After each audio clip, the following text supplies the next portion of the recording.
Hello student, last class हम लोग electronic configuration पढ़ना शुरू किए थे। इसमें मैंने आपको थोड़ा सा हाइब्रिडाइजेशन का कंसेप्ट डिस्कस करके बताया। कुछ हाइब्रिडाइजेशन की बातें हमने की जो कि बहुत आसानी से आपको समझ में आ गया होगा। आज मैं स्पेशल इलेक्ट्रॉनिक कॉन्फ़िगरेशन पे ही बात करने वाला हूँ। आप सब लोग ध्यान देंगे। इलेक्ट्रॉनिक कॉन्फ़िगरेशन टॉपिक में शुरू करता हूँ। इलेक्ट्रॉनिक कॉन्फ़िगरेशन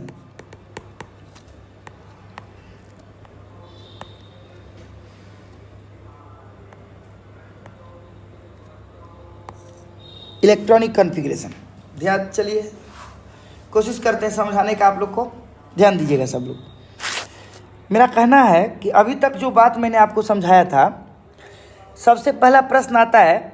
आपने देखा था कि ऑर्बिट में इलेक्ट्रॉन चक्कर लगाता है। आपने देखा था कि ऑर्बिट में इलेक्ट्रॉन चक्कर लगाता है। ध्यान दीजिएगा सब। ऑर्बिट में इलेक्ट्रॉन चक्कर लगाता है, ठीक है। ये ऑर्बिट है, ऑर्बिट में इलेक्ट्रॉन चक्कर लगाता है।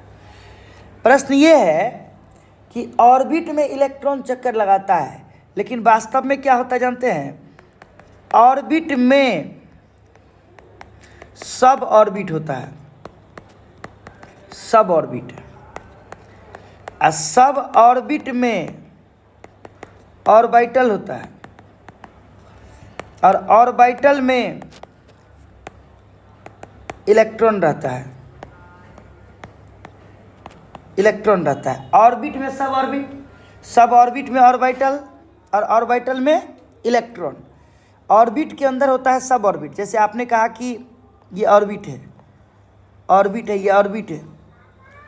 ऑर्बिट में इलेक्ट्रॉन चक्कर लगाता है। ये ऑर्बिट है, ऑर्बिट के अंदर होता है सब ऑर्बिट।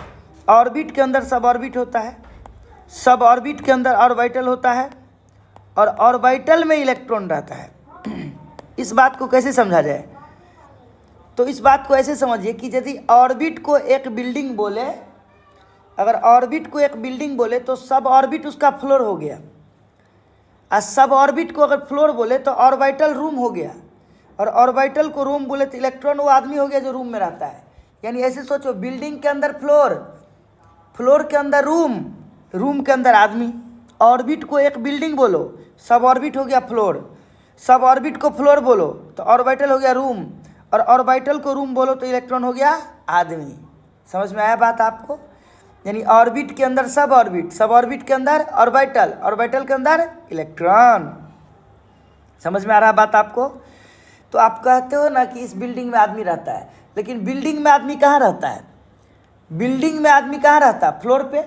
फ्लोर में आदमी कहाँ रहता है? रूम में। वास्तव में आदमी कहाँ रहता है? रूम में। यानी ऑर्बिट के अंदर सब ऑर्बिट कैसे? जैसे बिल्डिंग के अंदर फ्लोर, और सब ऑर्बिट के अंदर ऑर्बिटल कैसे? जैसे फ्लोर के अंदर रूम, और ऑर्बिटल में इलेक्ट्रॉन, जैसे रूम में आदमी। सब लोग समझे? तो हम लोग बात कर रहे थे कि ऑर्बिट में इलेक्ट्रॉन चक्कर लगाता है। तो हमने बताया था ना कि ऑर्बिट, ये पहला ऑर्बिट है, ये दूसरा ऑर्बिट, ये तीसरा ऑर्बिट, ये चौथा ऑर्बिट। ऑर्बिट का नाम के, एल, एम, एन। ऑर्बिट को स्मॉल एन से इंडिकेट करते हैं। एन बराबर 1 2 3 4। तो ऑर्बिट का नाम हो जाता था के एल एम एन। ऑर्बिट का नाम हो जाता था के एल एम एन, के एल एम, और ये क्या हो गया? एन। तो ये ऑर्बिट था। अच्छा, ऑर्बिट में मैक्सिमम इलेक्ट्रॉन आपको याद होगा, अगर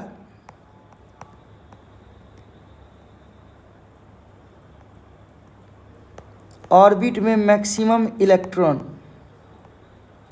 हम लोग एक फार्मूला लगाते थे 2n²। किसी भी ऑर्बिट में मैक्सिमम इलेक्ट्रॉन निकालने का फार्मूला था 2n²। अगर मान लीजिए पहला ऑर्बिट की बात करें तो 2 × 1 का स्क्वायर कितना होगा? 2। 2 × 2 का स्क्वायर कितना होगा? 8। 2 × 3 का स्क्वायर कितना हो गया? 18। 2 × 4 का स्क्वायर कितना हो गया? 32। यानी कहने का मतलब, पहला ऑर्बिट में मैक्सिमम इलेक्ट्रॉन 2, दूसरा ऑर्बिट में मैक्सिमम इलेक्ट्रॉन 8, 1 2 3 4 5 6 7 8, और तीसरा ऑर्बिट में मैक्सिमम इलेक्ट्रॉन कितना? 18, और चौथा ऑर्बिट में मैक्सिमम इलेक्ट्रॉन कितना? 32, और पाँचवा में 50। तो ये ऑर्बिट में मैक्सिमम इलेक्ट्रॉन हुआ। ऑर्बिट के अंदर मैक्सिमम इलेक्ट्रॉन, फार्मूला लगाते हैं हम लोग क्या, 2n²। अब आपको मैं समझाने जा रहा हूँ सब ऑर्बिट के बारे में, आप आइए समझने का प्रयास करिए। सब ऑर्बिट, आपने अभी तक ऑर्बिट को समझा, यानी बिल्डिंग को समझा, बिल्डिंग नंबर 1 2 3 4 5, बिल्डिंग का नाम KLMNO। अब बिल्डिंग के अंदर फ्लोर होता है, जैसे ऑर्बिट के अंदर क्या होता है, सब ऑर्बिट। सबसे पहले बात आप समझिए कि सब orbit is indicated by small L. सब ऑर्बिट को स्मॉल एल से इंडिकेट करते हैं। एल का वैल्यू 0 1 2 3। तो सब ऑर्बिट का नाम क्या क्या हो गया, SPDF। एल बराबर 0 1 2 3, सब ऑर्बिट का नाम SPDF। एल बराबर 0 1 2 3। देखिए सब ऑर्बिट फ्लोर की तरह हो गया, तो एल बराबर 0 ग्राउंड फ्लोर हो गया, एल बराबर 1 first floor, second floor, third floor. Ground floor का नाम S, फर्स्ट फ्लोर का नाम P, सेकंड फ्लोर का D, सेकंड फ्लोर का ground floor, first floor, second floor, third floor का F। हो गया ना। तो इस तरह से सब ऑर्बिट SPDF।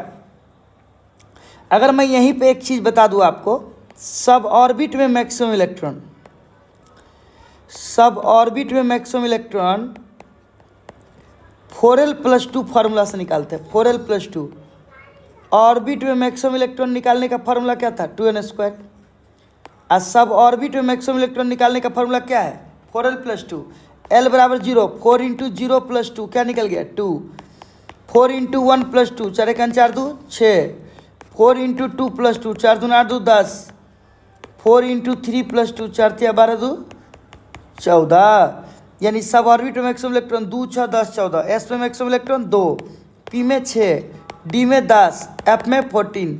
ये सब ऑर्बिट में मैक्सिमम इलेक्ट्रॉन रखने का क्षमता हो गया। SPDF 2 6 10 14, सब ऑर्बिट में मैक्सिमम इलेक्ट्रॉन 2 6 10 14।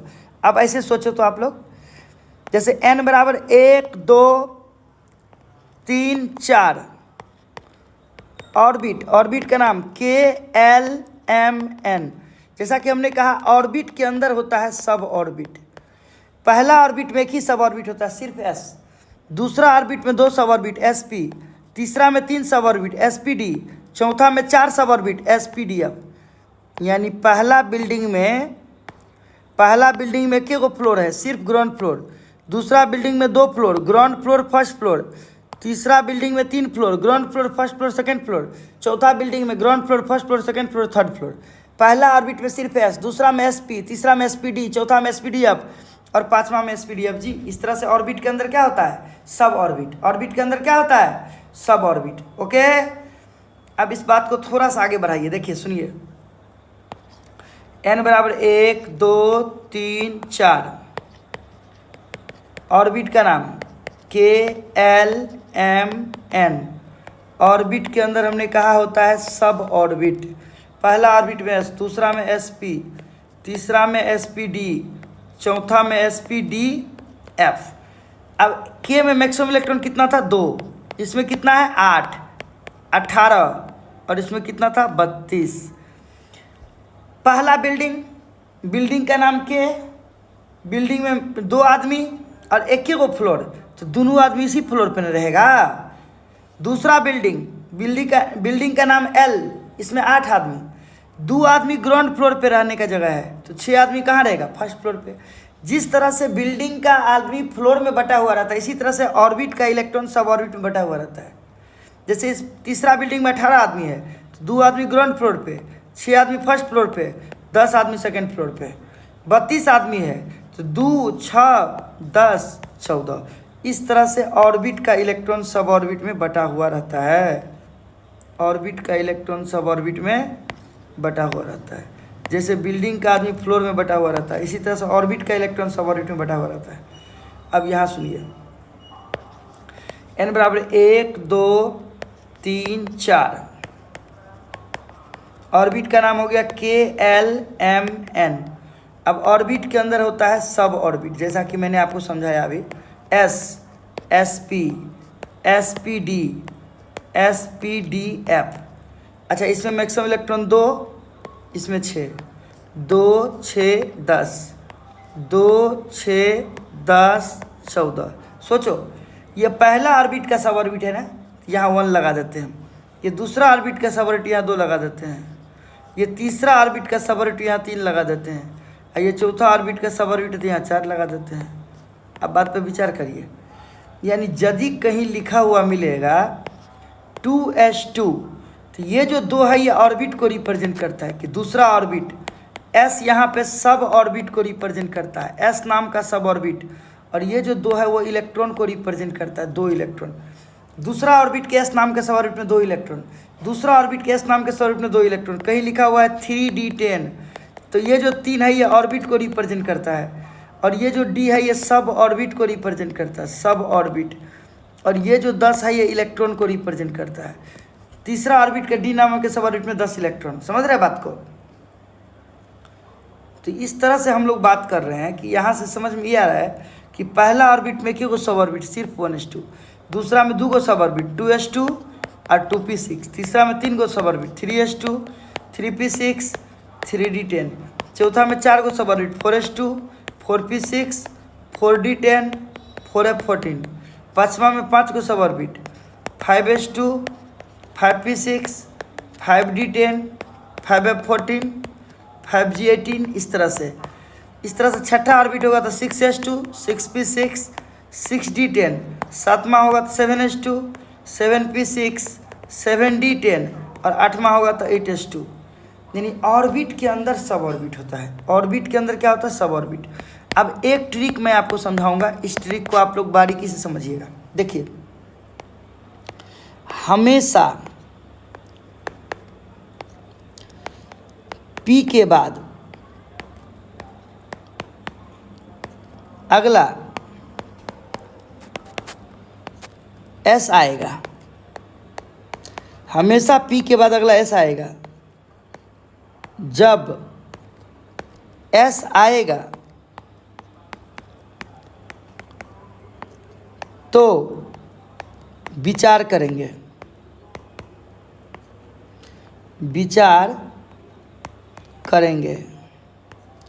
पीछे कुछ छूटा है, पीछे कुछ छूटा है। हमेशा P के बाद अगला S आएगा। जब S आएगा ना तो विचार करेंगे पीछे कुछ छूटा है। जब P आएगा तो P के बाद अगला S आएगा। जब S आएगा तो विचार करेंगे पीछे कुछ छूटा है। देखिए, पहला ऑर्बिट में के वो सब ऑर्बिट है सिर्फ 1s2, काम खत्म हो गया। इसके बाद आप जाएंगे दूसरा ऑर्बिट में। दूसरा ऑर्बिट में 2 सब ऑर्बिट है 2s2 और 2p6। हमने कहा कि जैसे ही P आया, P के बाद अगला S आएगा। P के बाद अगला S यानी 2 के बाद 3 आएगा 3s2। जब S आएगा तो विचार करेंगे पीछे कुछ छूटा है। अब S आया, विचार करो तीसरा के पीछे कौन है? दूसरा में S और P दुइयों को होवे करता है, यानी कुछ नहीं छूटा है। तीसरा को आगे बढ़ाओ, 3s लिख चुके हैं तो अगला क्या होगा? 3p6। देखिए, हमेशा P आया ना, P के बाद अगला S आएगा। P के बाद अगला S यानी 3 के बाद 4 आएगा 4s2। जब S आएगा तो विचार करेंगे पीछे कुछ छूटा है, तो चौथा के पीछे तीसरा में sp और d 3 सब ऑर्बिट होता है, लेकिन अभी तक sp दिया हुआ है यानी 3d10 छूटा हुआ है। तीसरा में देखिए ना 3 सब ऑर्बिट है ना, देखिए यहाँ देखिए तीसरा ऑर्बिट में देखिए 3 सब ऑर्बिट, पहला में 1 सब ऑर्बिट, दूसरा में 2 सब ऑर्बिट, चौथा में 4 सब ऑर्बिट, इस तरह से। अब देखिए तीसरा के बाद चौथा को बढ़ाइए, 4s लिख चुके हैं तो अगला क्या होगा? 4p6। हमेशा P के बाद अगला S आएगा, 4 के बाद 5 5s2। जब S आएगा तो फिर विचार करिए पीछे कुछ छूटा है, तो पीछे छूटा है ना 4d10 छूटा है, 4d10 4f14 भी छूटा है। लेकिन एक बार में लगातार एक ही ग्रुप का नहीं बढ़ता, यानी कि चौथा बढ़ा रहे तो लगातार चौथे बढ़ा देंगे, एक एक स्टेप बढ़ेगा। चौथा के बाद पाँचवा को बढ़ाएंगे, 5s लिख चुके हैं तो अगला क्या होगा? 5p6। P के बाद अगला है 6s2। जब S आएगा तो फिर विचार करिए पीछे कुछ छूटा है, 4f14 छूटा है। 4 के बाद 5 को बढ़ाए, 5p लिख चुके हैं, 5d10 छूटा है। 6 को बढ़ाइए, 6s लिख चुके हैं, 6p6। P के बाद अगला है 7s2। देखिए तो फिर S आया, विचार करो पीछे कुछ छूटा है तो 5f14 छूटा है, 4 में तो f तक होता है। फिर 6 को बढ़ाओ, 6d10 छूटा है, 7p6 छूटा है और P के बाद अगला S 8s2। ये है सब ऑर्बिट का एनर्जी ऑर्डर। देखिए मैं फिर से समझाने का प्रयास करता हूँ। जैसा कि आप समझे अभी कि पहला ऑर्बिट में सिर्फ 1s2, दूसरा ऑर्बिट में 2 सब ऑर्बिट 2s2 2p6, तीसरा में 3 सब ऑर्बिट 3s2 3p6 3d10, चौथा में 4 को सब orbit, 4s2 4p6 4d10 4f14, पाँचवा में 5 को सब ऑर्बिट, 5s2 5p6 5d10, छठा में 6s2 6p6, सातवां में 7s2 7p6, आठवां में 8s2। प्रत्येक ऑर्बिट के अंदर सब ऑर्बिट होगा। अब बहुत लोग कहेंगे सर ऑर्बिट कैसे होता है? सर ऑर्बिट कितना भी हो सकता है, अभी तक जितना एलिमेंट का खोज हुआ है इस हिसाब से हमको जितना यूज करना है उतना हम लोग ले लेते हैं। इसके अलावा ज़रूरत पड़ेगा तो फिर नया नाम दिया जाएगा। देखिए हमने कहा कि हमेशा पी के बाद अगला एस आता है। जब एस आएगा तो विचार करेंगे पीछे कुछ छूटा है। अब जैसे देखिए पहला ऑर्बिट में के सब ऑर्बिट सिर्फ 1s2, पहला ऑर्बिट का काम खत्म हो गया। दूसरा में जाइए, दूसरा में 2 सब ऑर्बिट 2s2 और 2p6। हमने कहा कि जैसे पी आएगा पी के बाद अगला एस आएगा, पी के बाद अगला एस यानी 2 के बाद 3 3s2। जब एस आएगा तो विचार करेंगे पीछे कुछ छूटा है, लेकिन तीसरा के पीछे दूसरा होता है, दूसरा में तो कुछ नहीं छूटा है, तीसरा को आगे बढ़ाएंगे 3s लिख चुके हैं 3p6। हमेशा पी के बाद अगला एस आएगा, पी के बाद अगला एस यानी 3 के बाद 4 4s2। जब एस आएगा तो फिर विचार करेंगे पीछे कुछ छूटा है, चौथा के पीछे तीसरा, तीसरा में एस पी डी 3 को सब ऑर्बिट, यहाँ लिख देंगे 3d10। 3 के बाद 4 को बढ़ाएंगे 4s लिख चुके हैं, अगला क्या होगा 4p6। पी के बाद अगला एस 5s2। जब एस आएगा तो फिर विचार करेंगे पीछे कुछ छूटा है, 4 में डी छूटा है, 4 में एफ छूटा है, लेकिन एक बार में एक ही स्टेप बढ़ता है, लगातार नहीं बढ़ता। तो 4 के बाद 5 को बढ़ाओ, 5s लिख चुके हैं 5p6। पी के बाद अगला है 6s2। फिर विचार करो पीछे कुछ छूटा है तो 4 में एफ छूटा है 4f14। 5p के बाद 5d10, 6 को बढ़ाओ 6s लिख चुके हैं 6p6। पी के बाद अगला है 7s2। ये है आपका कन्फिग्रेशन। अब सुनिए ये जो आपने लिखा है ना, एक था aufbau principle, aufbau principle. Aufbau principle कहता है according to this principle, according to this principle less energy orbital field first।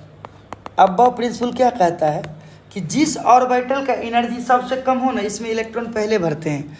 According to this principle less energy orbital filled first. अब जैसे ही अबव प्रिंसिपल बोला कि कम एनर्जी वाले को पहले भरेंगे, तो मेरे को तो एक एनर्जी ऑर्डर चाहिए ना। जब तक हमको एक एनर्जी ऑर्डर नहीं मिलेगा तब तक हम कैसे समझेंगे कि किसका एनर्जी कम किसका ज़्यादा है। तो आपने जो अभी लिखा है ना 1s2, सबसे कम एनर्जी 1s का है, इससे ज़्यादा एनर्जी 2s का है। 2p6 3s2 3p6 4s2 3d10 4p6 5s2 4d10 5p6 6s2 4f14 5d10 6p6 7s2 5f14 6d10 7p6 8s2 1s2 2s2 2p6 3s2 3p6 4s2 3d10 4p6 5s2 4d10 5p6 6s2 4f14 5d10 6 7s2 5f14 6s2 8s2। ये क्या है? Increasing order of energy, increasing order of energy, increasing order of energy, order of energy, energy का बढ़ते हुए क्रम, increasing order of energy of orbital, orbital का energy का बढ़ते हुए क्रम, increasing order of energy of orbital, orbital के एनर्जी का बढ़ते हुए क्रम। समझ रहे बात को? तो इस तरह से ऑर्बिटल का एनर्जी का ऑर्डर निकालने का एक और ट्रिक है मेरे पास। ये ट्रिक क्या कहता है? Higher the value, higher the value of n+l,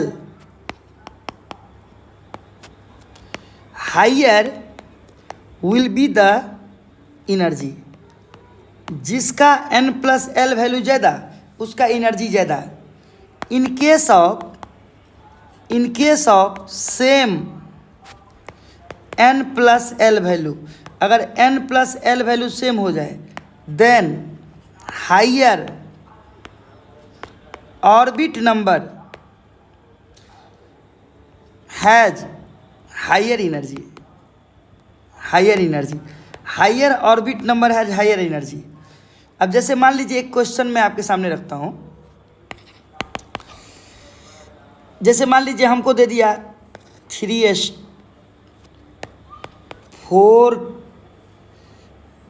4p 4s 3d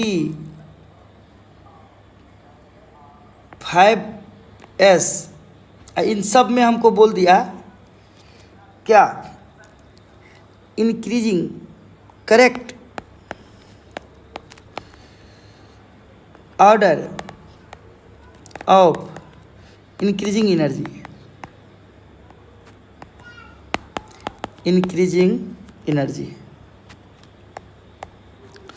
correct order of increasing energy, ये क्वेश्चन पूछ दिया मान लो।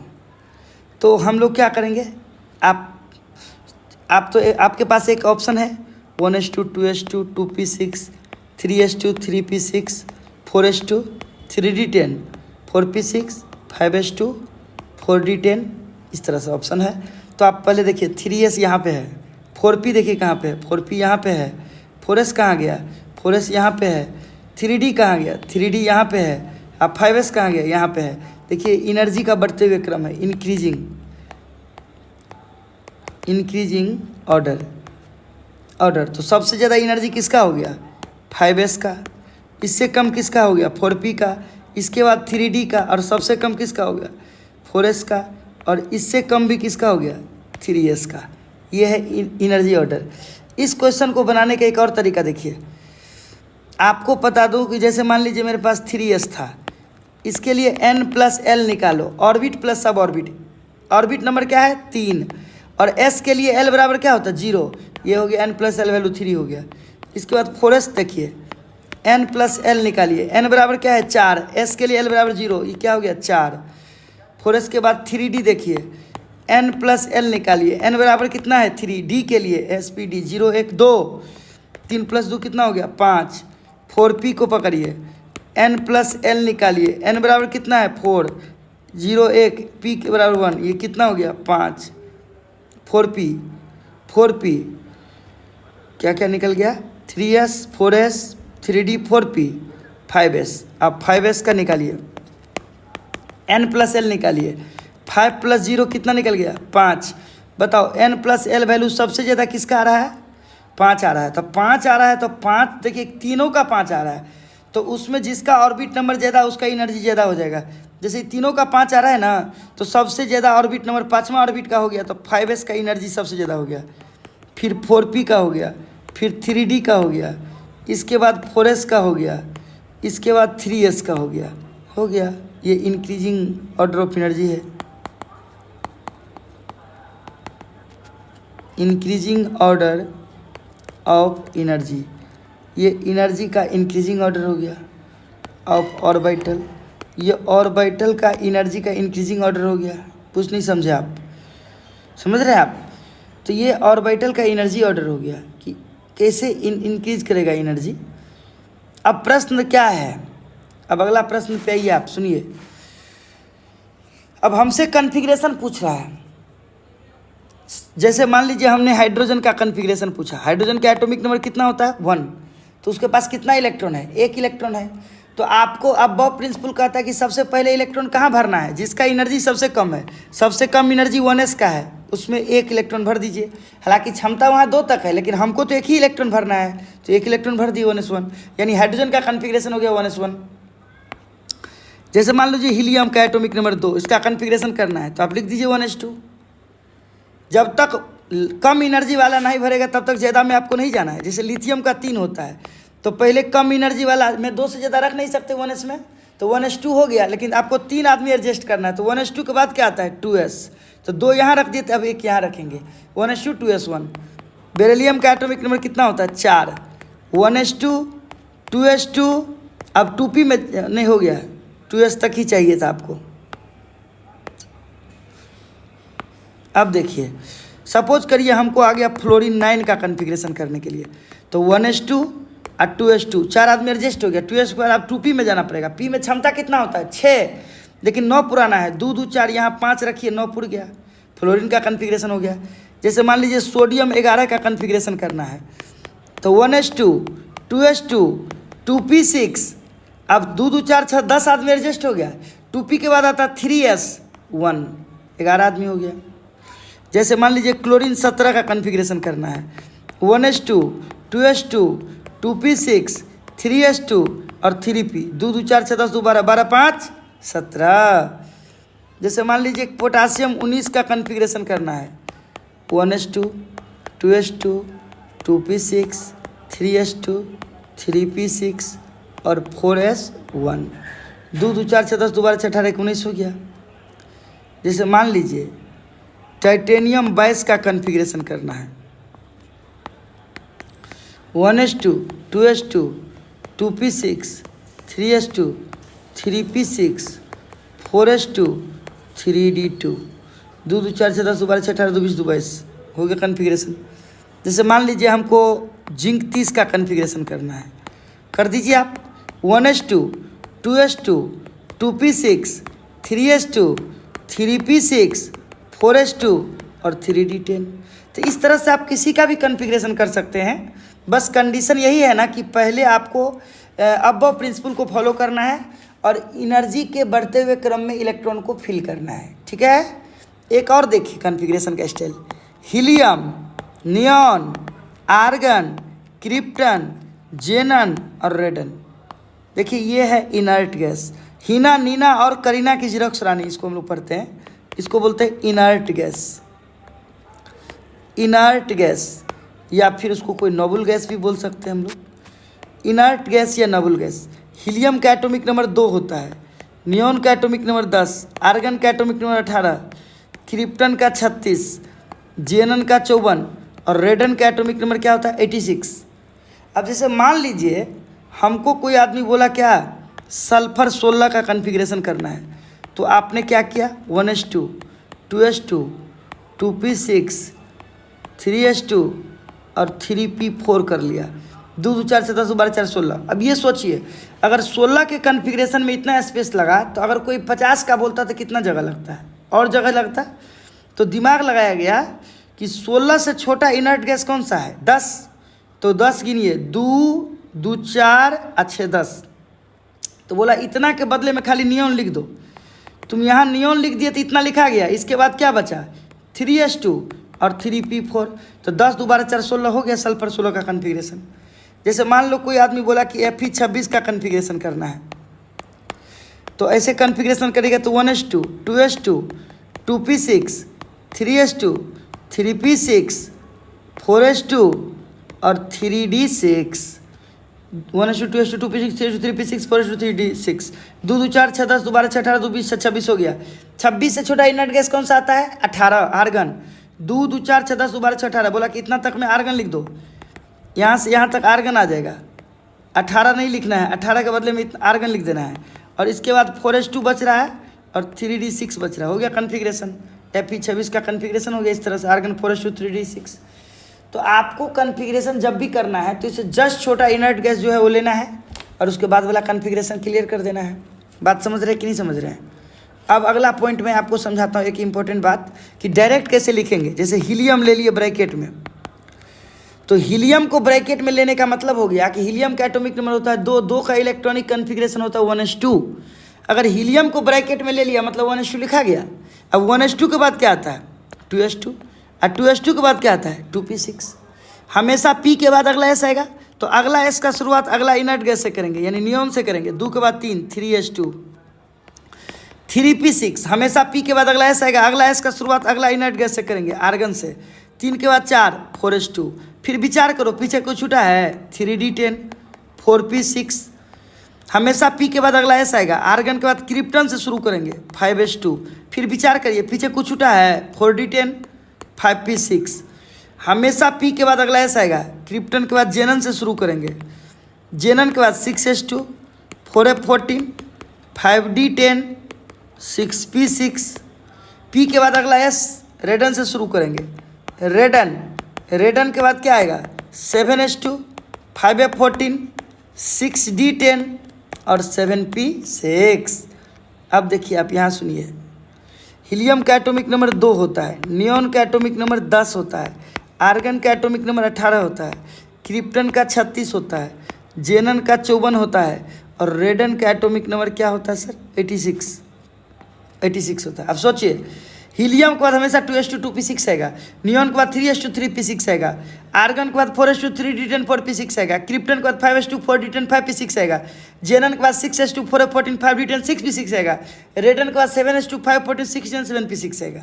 फिर से सुनिए एक बार, हीलियम को ब्रैकेट में बंद कर दिए, हीलियम के बाद नियॉन आता है, नियॉन के बाद आर्गन आता है, आर्गन के बाद क्रिप्टन आता है, क्रिप्टन के बाद जेनन आता है और जेनन के बाद रेडन आता है, रेडन। अगर आप हीलियम को ब्रैकेट में बंद कर देते, हीलियम का एटॉमिक नंबर 2 का मतलब 1s2, यानी हीलियम को ब्रैकेट में बंद कर दिया मतलब 1s2 लिखा गया। 1s2 के बाद क्या आता है? 2s2, 2s2 के बाद क्या आता है? 2p6, p के बाद अगला है 3s2। ऐसा है, विचार करो, पीछे कुछ छूटा है नहीं, तो 3p6, p के बाद अगला है 3 के बाद 4 4s2।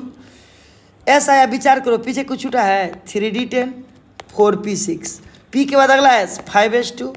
फिर विचार करो, पीछे कुछ छूटा है 4d10 5p6, p के बाद अगला है 6s2। फिर पीछे विचार करो 4f14 5d10 6p6, p के बाद अगला है 7s2 5f14 6d10 और 7p6।